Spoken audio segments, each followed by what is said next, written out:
Hey, you guys, my name is Aisha Malone. I am the owner and co-founder of Rose Café. Before we start, I want to talk a little bit about what Rose Cafe is and what we're trying to bring to the 60628 area code. So Rose Cafe is a reading cafe that we're trying to bring to Roseland to increase like literacy access. What we found out that a lot of in this neighborhood, particularly, we do not have access to literacy nowhere. And what I wanted to do was kind of to bridge the gap of the book desert because kids can't get to books nor libraries in my community, and I do think that that's one of the ways to heighten communication and to increase positivity in the community.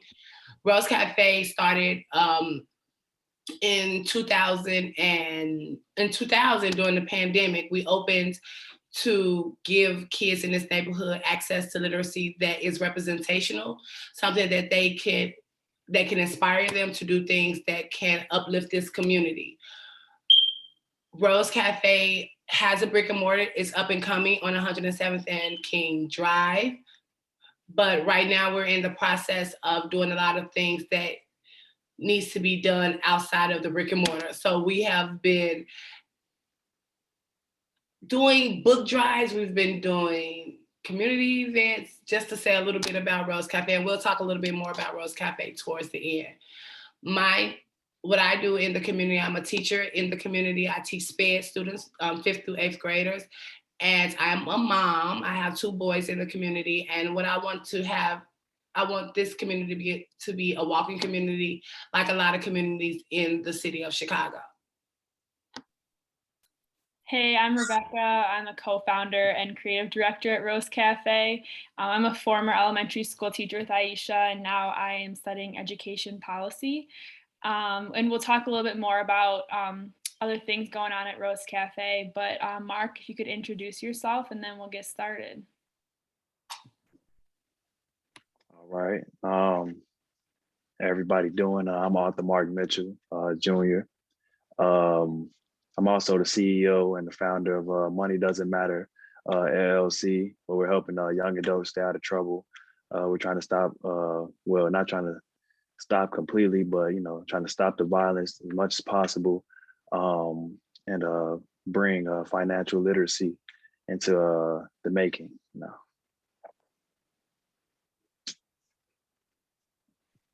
Awesome. Well, we're so excited to have you. So like he said, we're here talking about Missing Pieces, Marc's book, which we're really excited to talk about. Yeah.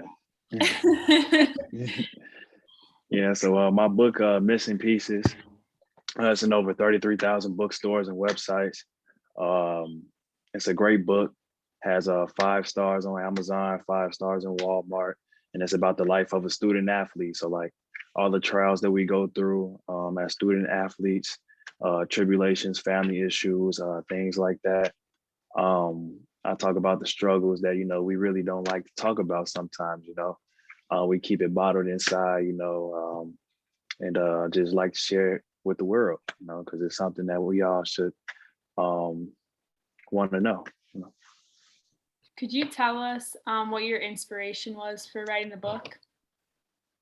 I have a couple. So my first, I would say, my mom, she has 5 books, and where she came from and how she's still doing what she's doing right now. She has books on the way, about to be published. So she encourages me to just keep going, she's a real strong woman. And she just has so much love in her, she just want to share her love to everyone, so I appreciate her a lot. That's one of my reasons why I wrote this book. Another, I'll say my generation. My generation is going through a lot of things right now. I'll say like 19, 20-year-olds, we like next up. So, I'm trying to just show them it's another way to do things. We don't have to sell drugs. We ain't got to kill people. You ain't got to do that to be successful, So I'm just trying to put on for our generation. Mark, do not make me cry doing this interview. It's really an honor to have a young adult writing and to help us increase young authors because you guys do have a story to tell, and we want to hear it. So as we were reading the book, so what me and Rebecca do, we read the book together, we talk about it, we ask each other questions, and we ended up. I wanted to know about the title. So your title is Missing Pieces. Um, I wanted to know, where did you come up with the title and how does it fit into the story? Um, One of the reasons I came up with my title is things that were going on, or a series of events that was going on in my life that I felt that was um needed to be implemented in my life. Like I just needed that thing for me to be whole, which is not true, So missing pieces real deep. When I explain it every time, just really give me like chills because um it's like a lot of things people are missing. They think that they need that missing thing, or it's that thing that they need, like we desperately need this, or we desperately need that, when you already have it inside of you. So that's what the whole thing for missing pieces came. So can you talk to me about the characters? You have Morris and you have Bill. What piece were they missing, or what piece did they think they were missing? Well, as you if you read, you can see they were missing father figures. There we go. Father figures. So if you found out, if you figured out on the story that both characters are actually me, but just in two different scenarios. So um they both are missing out on love from the father. Uh the importance of having a father is like um it's hard for me to even put that into perspective because I haven't, had a father. I didn't never had a father. So only father I have is the Lord up above. So that's why I call my father. And then my mother, of course, she had to play both. So it was like I have to put this in the story, and the story with these two characters is gonna distinguish like exactly how I feel. So with these two characters, and I guess with you as well, the characters try to balance school and sports.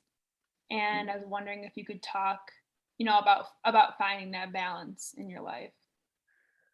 Oh, it was hard. It was very hard. I'm not gonna sit here and act like it was a piece of cake, but it's possible. I did it. I played basketball, I played tennis, I did football. I played just about every sport, and then I was in school. So went to Richie's, graduated from there in 2020. I played basketball freshman and sophomore year. Then junior year I got cut. So senior year I got cut as well. It was favoritism and all type of other stuff you could find out in the story. When people want to read, it's in the story. Go ahead and read that. But yeah, it's more of a learning how to put things into schedule. Like you have to schedule your life, your whole life out. You have to make a schedule. So when it comes to school and basketball, you have to figure out when you have when you're going to study for homework. You gotta have a schedule for when it's practice. You just gotta have time management. So that's a big part of being a student athlete, and it's probably the hardest part. Because after I come back from practice, I want to lay down. I want to take a shower, go lay down. I want to kick it. So, but yeah, it's time management. That's the hardest Still part. trying to figure out time management skills. Me too. Yeah. Me too. In the book, you kind of talked about three things that you had. So now that we know the characters are you, Mm. three attributes that you had that made you stand out. You said it was hustle, heart, and Humbling. humbleness. Yeah. How do those three go together? And like, what advice would you give to student athletes now to incorporate those three things? Well, you always have to remain humble, you know. A lot of events that I went through humble me.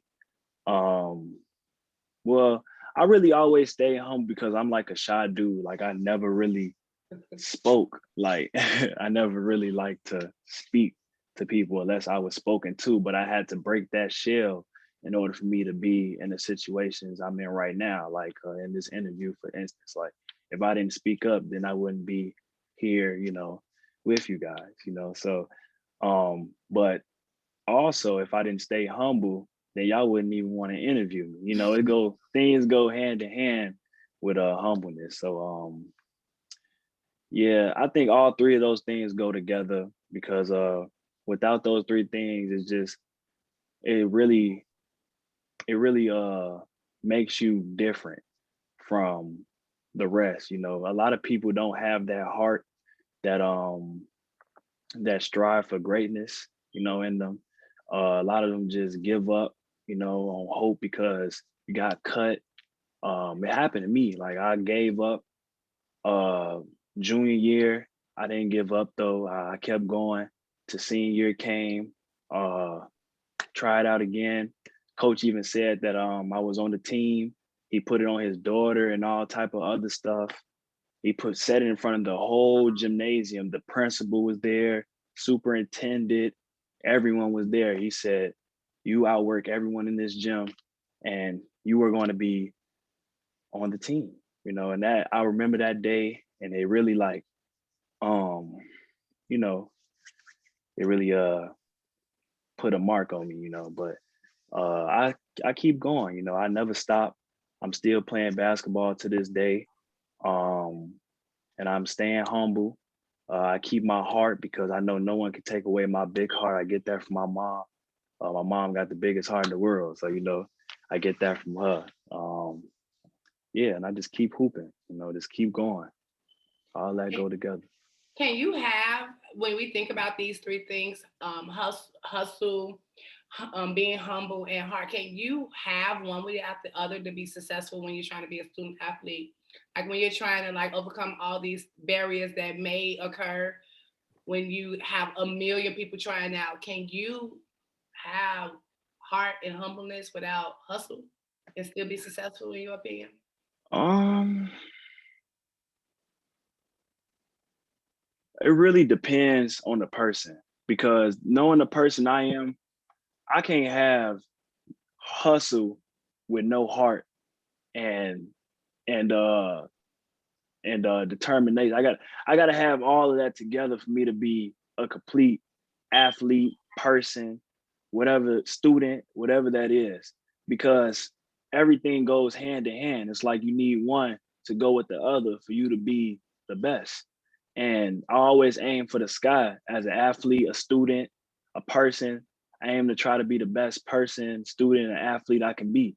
So in order for me to do that, I see what I need to do and I go to the highest of the point of that, you know. So I think you just need all of those things um to really be who you want to be. It really depends on what you want to do though. If you don't want to be that big, you don't want to be that star player, that high class honor roll student, then maybe you could have one and not the other, you know, just won't be, you know, never know. It depends on the person.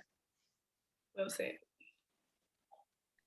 Switching gears a little bit, we are hoping you could tell us about your writing process. So like how you came up with this story, like how Oh does man. someone that's your age not only write the story, but figure out how to get a book published and out into people's hands, the whole process?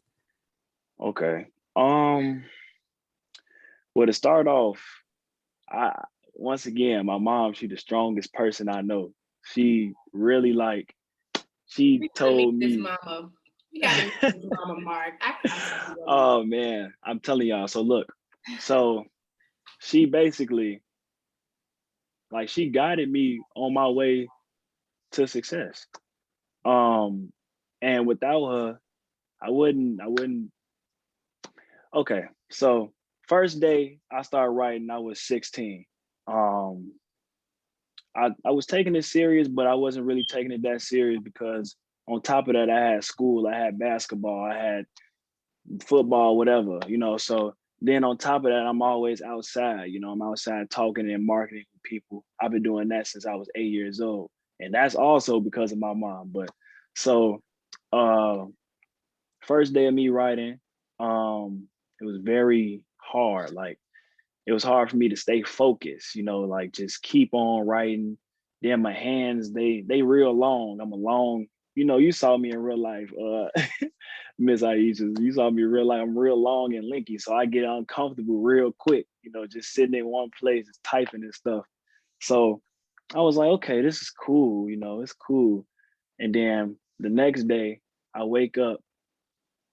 Matter of fact, I didn't wake up. My mama woke me. She came to my bed. She was like, "Come downstairs. Go ahead, write a little bit." I'm like, "Oh, I don't feel like it. I don't feel like writing." And she was like, "All right, well, I don't expect how you want to do this." Woo, woo, woo. And I was like, "All right, all right, all right." So I got up, typed again, typed again, typed again. By that time, I've been typing for a good 5 months. Uh, just typing, like just typing, typing, typing, making corrections, typing, typing, typing. Been 5 months. And it was like, man, I'm good at this. Like I could do this. Like I started to gain some confidence. I started to believe in myself, So I just stuck with it, kept going. I say like a year later, year and 6 months, um, boom, I came up with missing pieces. And it was like, wow, this is amazing. Like I did this. And it was like, I could do anything. If I could write a book, I could do whatever. I like how you said in here about the author. You said, at first I thought it was lame and weird because nerds read and write books. Yeah, everybody was making fun of me. They was like, "Oh, you author. You Like, wrote a it's just book." how you do it anyway. Yeah.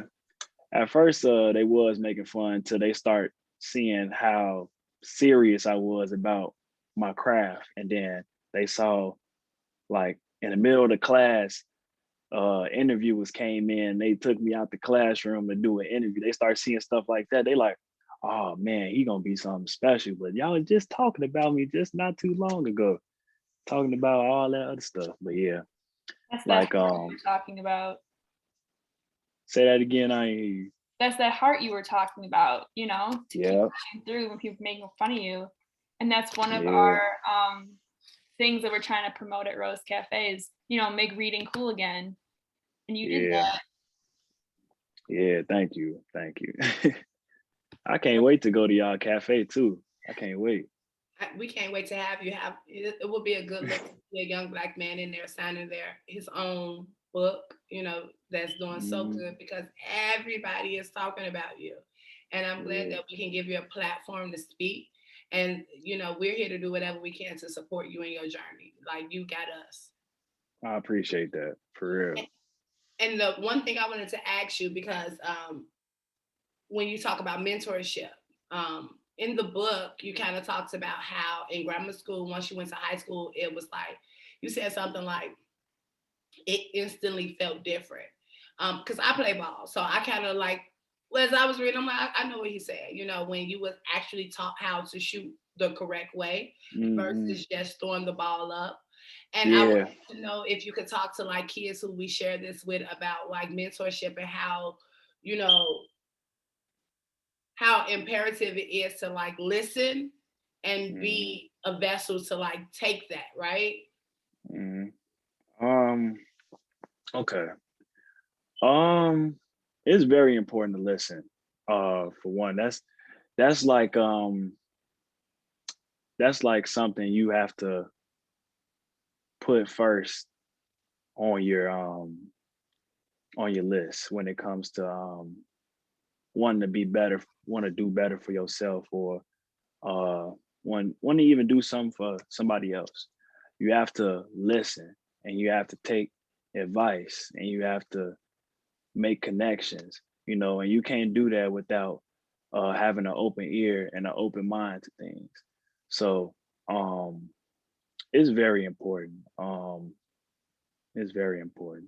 So what else you was asking? I'm I'm sorry. wondering, like, how important was like those coaches in your life? Like, because coaches, I've coached, I've played, I've coached. And how important was that mentorship relationship for in your road to success as a student athlete? Mm. Well, it really depends uh on the person once again, but for me, my coaches, they were like more like family, more like um it's a closer bond to my coaches and my teammates than some of my real family. Mm-hmm. And that's how it's really supposed to be, especially when you take sports serious. You got to really like have that bond, especially if y'all want to be like a winning championship type of team. You got to have that close, that tight bond with them. So it's like almost like father and son, almost something like that. And then brothers, like that's how it is. Well, that's how it was for me. Um, and that's how I think it should be. It should be something like that. They should care that much, like they're your own seed. That's how they should care. Because this your life. Like playing basketball, that's my life. Writing books, that's my life. So it's like I take this really serious. Like, and people should take sports serious, relationships, as in coach, player, take all that serious. It's be very important to them. So, Mark, is there, if you think about substituting, like, we were talking about the title and you were saying like the missing piece was like your father. When we talk about mentorship and coaches, if they are actively and influential, is there a missing piece? Um, what do you mean by that? What do you mean? Because you stated like, the missing piece was because you didn't have a father. But then you Hmm. also are saying like, your coaches stepped in, they treated you like family. So just to give people hope, like, because if you think about, our culture, there is a lot of fatherless homes. Can Hmm. a kid can a kid rely or have hope in like those relationships that they build with their coaches or any male mentorship if the dad is not in their house? Oh yeah, definitely, definitely, yeah.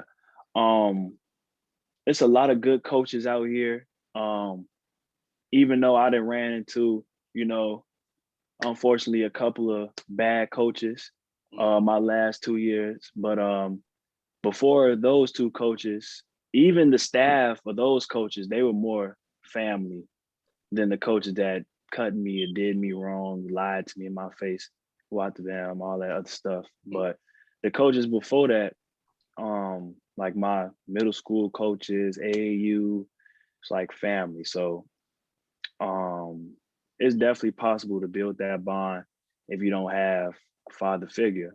Um, with a coach, you can have a brother. If you don't have a brother, you always wanted a brother. You can have a brother as a teammate. They should be your brother regardless. It shouldn't even be.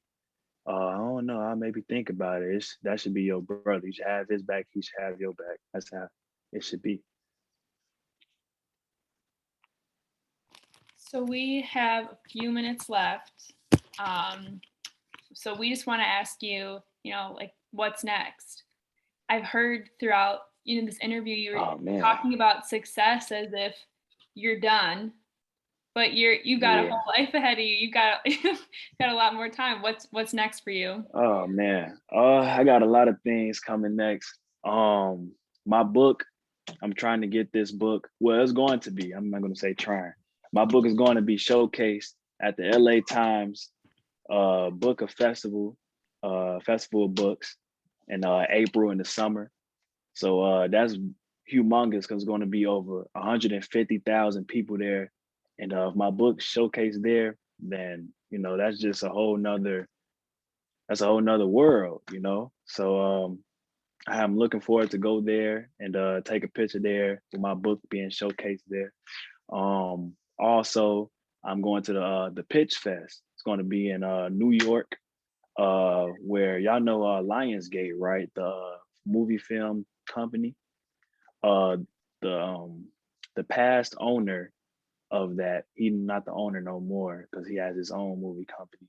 He's hosting a pitch fest where there's going to be other movie people, movie like people there, business owners, other authors, and they're going to pitch their book to have an opportunity for their book to be turned into a movie. So I'm going to be going there as well. That's going to be what did he say? I think it was either April or March. I think it was March because my birthday in March.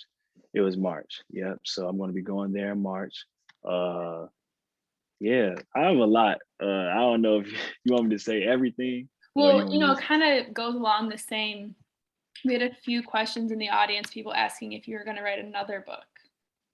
Oh yeah, Missing Pieces Part 2 is coming out this year. At the end of this year, Missing Pieces Part 2. Yeah, it's 30 days in this year, Marc. How are you gonna pull that off? I've been writing since my book been out for 2 years. It's been out since, well, about to be 2 years. February 28th, 2020 is when this book was published. Okay. So it's just now like getting the attention it was supposed to get. It's a little late, but it's okay. Come in due time. Was that from your hustle? Because you got to tell us about, you in front of the grocery stores selling your books, because that's how we found you. Oh yeah.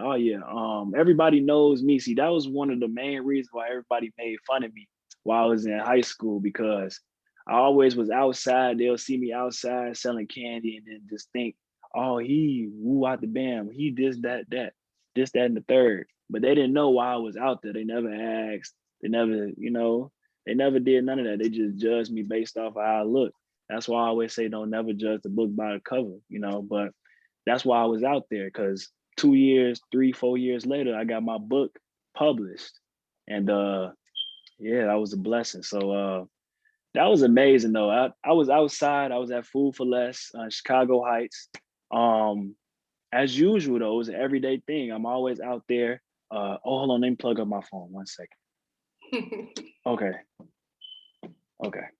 But yeah, I was always outside Food for Less. I've been out there years, literally, either at Food for Less or I'm at Walmart, or I go, I travel everywhere. I go to Indiana sometimes, go to the Walmarts over there. And I just sell chocolate. I sell candy, and then I sell my books now. Since I have my book, I sell my books now.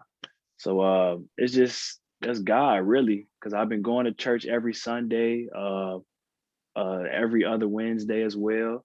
And I would just ask God, to provide me, just bless me, whenever the time is right, bless me. I always would say that. And somebody took a picture of me and it blew up on Facebook. It had over like 40,000 shares. People was hitting me up from all over the world, Australia, New England, all type of stuff. I'm like, wow, it's crazy. I ain't never experienced nothing like this. Like, it's crazy. You deserve all the success that's coming to you, kid. Thank you. You too though. I see you doing your thing. Both of y'all doing a great thing. I really appreciate y'all for having me on here. You're amazing. We want to respect everyone's time. Rebecca want to kind of talk about some of the things that we have up and coming for Rose Cafe for those that are listening. Yeah, so we have a lot of exciting events coming up for the end of the year. We have a few pop-ups. Every Saturday, there's going to be a pop-up in Pullman. The Pullman Arts Gallery hosts a little holiday market. So local vendors are there. We'll be there selling books, including Missing Pieces. Got about 5 left. Oh man, it's going crazy. Yeah, good job. We also are selling holiday boxes. So again, a lot of local vendors together in our holiday box. It comes with a book, a mug, coffee, a hat, candle, did I say that already? And coffee scrub. So you can buy those on our website. We also definitely want to throw out that books make a really good holiday present. And there is a special going on right now for free shipping. And then lastly, Marc, I hope you'll join us. But every few months we have a book drive, like Aisha mentioned earlier, where we just hand out free books to the neighborhood because we just think that literacy is really important, and having access to books is really important. So once we solidify a date and time, we'll be posting that online. But we're just going to give away some books for the holiday season. Oh yeah, I'm down. I'm Okay, down for you sure. know, we love The you. Roseland community, Marc. So you'll be in the Roseland community, helping us cut the book desert over here because that's the mission. It's always been the mission. It will always be the mission. Okay, definitely. Let's do it.